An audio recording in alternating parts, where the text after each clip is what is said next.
Magical broken car. Raman अपनी magical car से जा रहा था कि तभी एक मोटर बाइक वाला तेजी से दूसरे रास्ते से उसके सामने आ जाता है और तभी रमन की कार दो टुकड़ों में बट जाती है और वो मोटर बाइक वाला बिना एक्सीडेंट से ही वहां से बचकर निकल जाता है और बाद में रमन की मैजिकल कार फिर से जुड़ जाती है। तो आइए देखते हैं इस मैजिकल कार का क्या राज है। रमन भरतपुर नाम के गांव में अपनी बीवी के साथ रहता था। उसके पास एक मैजिकल कार थी। वो मैजिकल कार उसके पूर्वजों से उसे मिली थी। रमन उस मैजिकल कार से गांव के सभी का भला करता था। एक बार की बात है, रमन अपनी पत्नी के साथ काम से शहर जा रहा था कि तभी एक छोटा बच्चा रोते हुए रमन के बीवी को दिखता है। अजी सुनिए जी, वो देखिए, वो बेचारा बच्चा रो रहा है। चलो चलो हम उसके पास जाते हैं और उसे पूछते हैं। ठीक है सीता, चलो। रमन और सीता दोनों कार से उतरकर उस बच्चे के पास जाकर उससे पूछते हैं, अरे बेटा, ऐसे क्यों रो रहे हो? क्या हुआ तुम्हें? अंकल, मेरे माता पिता से मैं छूट गया। अब मुझे नहीं पता कि वो कहाँ है और मुझे तो मेरे घर का पता भी नहीं मालूम। रो मत मेरे बच्चे, ये पानी पी लो और ये कुछ खा लो, शांत हो जाओ। सीता उस बच्चे को पानी पिलाती है और उसे शांत करती है। अजी सुनिए, हमें इसके माता पिता को ढूंढ निकालना होगा। हाँ सीता, लेकिन मैजिकल कार के होते हुए हमें किस बात की चिंता?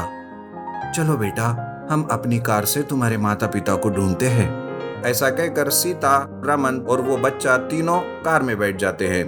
तब रमन कुछ कहता है और मैजिकल कार हवा में उड़ने लगती है। तब वो बच्चा डर जाता है और कहता है, अरे अंकल, ये कार कैसे उड़ रही है? मुझे बहुत डर लग रहा है। डरो मत बेटा, ये मेरी कार मैजिकल कार है। कुछ ही देर बाद उस बच्चे को उसके माता पिता एक बाजार में ही उसे ढूंढते हुए दिखाई देते हैं और रमन कार को नीचे लेकर आता है। नीचे उतरते ही वो बच्चा अपने माता पिता के पास जाता है और सारी बात बताता है। तब उस बच्चे के पिताजी कहते हैं, आप लोगों का बहुत बहुत शुक्रिया, आपने मेरे बच्चे को हमें ढूंढ के दिया। इसमें शुक्रिया की क्या बात है? मैं तो हमेशा ही अपनी मैजिकल कार से किसी न किसी की मदद करता ही रहता हूँ। ऐसा कहकर वो दोनों वहां से अपनी मैजिकल कार से चले जाते हैं। रमन गांव में किसी को अस्पताल ले जाना हो या किसी को पैसे की जरूरत हो, इस तरह से उन सब की मदद करता रहता है। इसलिए हर कोई रमन के गुणगान गाते रहता है। एक बार ऐसे ही एक बूढ़ा आदमी कुछ पैसों की जरूरत के लिए रमन के पास आता है। तब रमन उस बूढ़े बाबा को पैसे देता है। तब वो आदमी कहता है, जुग जुग जियो बेटा, तुम्हारी वजह से आज इस गांव में कोई भी लाचार नहीं है। ये सब तो इस मेरी मैजिकल कार की वजह से है बाबा। ये जब तक है तब तक गांव में और मेरी लाइफ में कोई प्रॉब्लम नहीं आ सकता। ऐसा कह के वो बूढ़े बाबा वहां से चले जाते हैं। तब उसी गांव में रंगा नाम का चोर रमन की मैजिकल कार के बारे में सोचता है, अरे, इस मैजिकल कार की वजह से मैं किसी भी घर में चोरी नहीं कर पा रहा हूँ। इस कार को ही चुरा कर तोड़ देता हूँ। ऐसा सोचकर रंगा एक रात को वो मैजिकल कार चोरी कर लेता है, पर उसे चोरी करते हुए सीता देख लेती है। वो जल्दी से जाकर रमन से कहती है, अजी सुनिए जी, वो रंगा हमारे मैजिकल कार को चुरा कर ले जा रहा है। अरे सीता, सवेरे वो खुद हमारी मैजिकल कार को वापस ले आएगा, भरोसा रखो।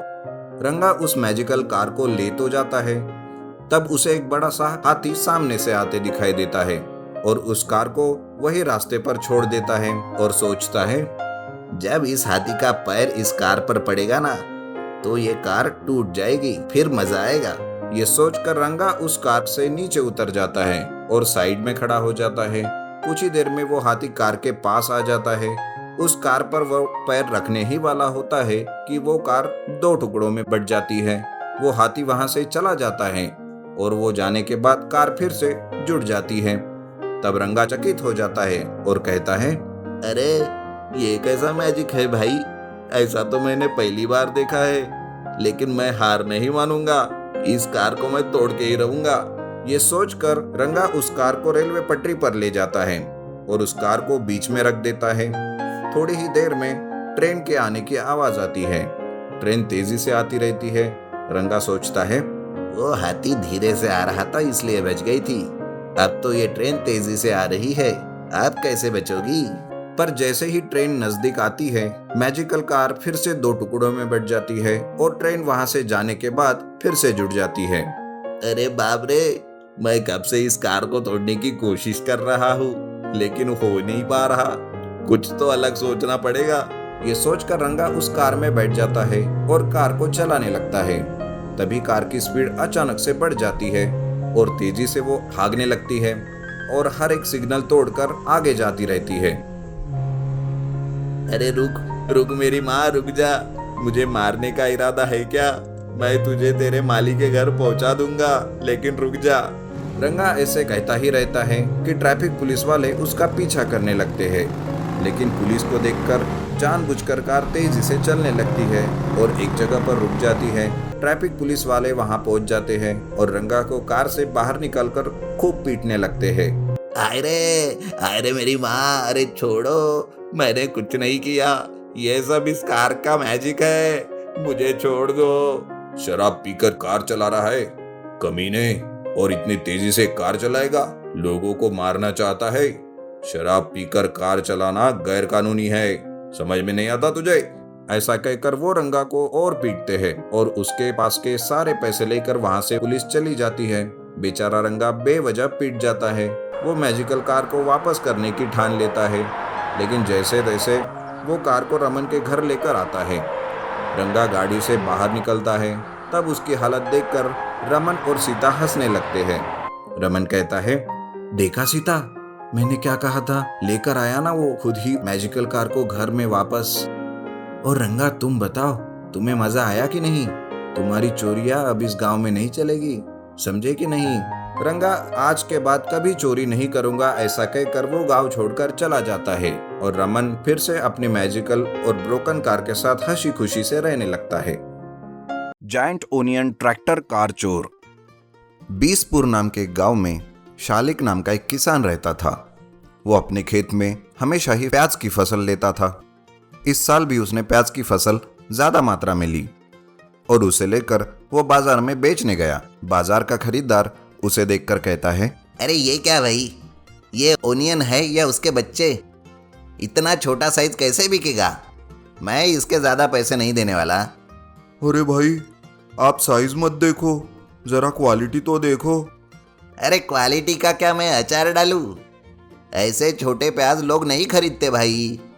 प्याज छोटा होने के कारण शालिक को उसकी ज्यादा कीमत नहीं मिलती, जिस वजह से वो बहुत नाराज होता है और क्या करूं ये सोचकर अपने एक साइंटिस्ट दोस्त के पास जाता है और उसे कहता है, अरे सुन मेरे दोस्त, आज तुझे अपनी पढ़ाई लिखाई का हुनर मुझे दिखाना ही होगा, मेरे इस प्याज का आकार बढ़ाकर। बस इतनी सी बात, कल शाम को आओ, मैं रिसर्च करके नया प्याज का बीज बनाता हूँ और तुम्हें देता हूँ। दूसरे दिन शालिक साइंटिस्ट के पास जाता है और उसने बनाए नए प्याज के बीज लेता है। वो साइंटिस्ट शालिक से कहता है, ये लो शालिक, ये प्याज इतना बड़ा होगा कि तुझे एक प्याज को संभालने में मुश्किल पड़ेगी। शालिक खुश होकर वो प्याज के नए बीज लेकर खेत में बोता है और फसल का अच्छे से ख्याल रखने लगता है। कुछ ही दिनों में फसल तैयार हो गई और उसने एक ट्रैक्टर सारी फसल को बाजार पहुंचाने के लिए बुलाया। लेकिन जैसे ही शालिक ने प्याज को जमीन के नीचे से बाहर निकाला, वो देखकर हैरान हो गया। एक एक प्याज 10-10 क्विंटल का था। वो लारी वाला उसे कहता है, अरे भाई, ये क्या है, इतना बड़ा प्याज? ये जायंट प्याज है भाई, इसे तो एक ट्रिप में एक ही प्याज लेकर जा सकते हैं। ये देखकर शालिक एक क्रेन वाले को बुलाता है और उसे अपने ट्रैक्टर में उठाकर एक प्याज रखने के लिए कहता है। वो क्रेन वाला प्याज देखकर सोचता है, अरे बाप रे, इतना बड़ा प्याज, ये तो करोड़पति बन जाएगा इसे बेचकर। एक काम करता हूँ, इसे जाने देता हूँ और मैं ही सारा प्याज चुरा कर बेच देता हूँ। क्रेन वाला प्याज को ट्रैक्टर में रख देता है, उसे अपनी कार से अटैच कर लेता है, प्याज चुरा कर वहां से लेकर जाता है। इधर शालिक बेखबर होकर प्याज लेकर बाजार में खरीदार के पास जाता है। उसका प्याज देखकर वो कहता है, अरे क्या रे शालिक, यूट्यूब देखकर कहानियों के जैसे ओनियन ट्रैक्टर बनाया क्या तूने भी? अरे नहीं नहीं, ये तो असली प्याज है जिसे मैं बेचने आया हूँ। अरे जाओ जाओ, क्यों मजाक कर रहे हो? अरे क्या भाई, आप ही तो कहते थे ना बहुत छोटा प्याज है, लो अब बड़ा लेकर आया हूँ। शालिक की बातें सुनकर खरीदार भी उसे चेक करता है और चक्कर आकर गिर पड़ता है। शालिक उसके मुंह पर पानी मारता है और उसे होश में लाता है। खरीदार कहता है, अरे बाप रे, मैं तुम्हारा सारा प्याज खरीद लूंगा शालिक। जाओ सारा का सारा प्याज मेरे पास लेकर आओ।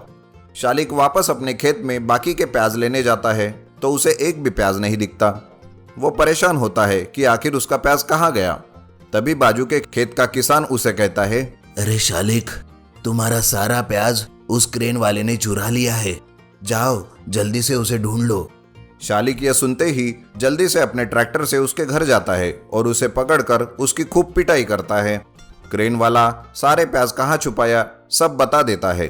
शालिक वहां से एक एक प्याज करके सारे प्याज बेच देता है और पैसे कमाकर अच्छे से जीवन जीने लगता है।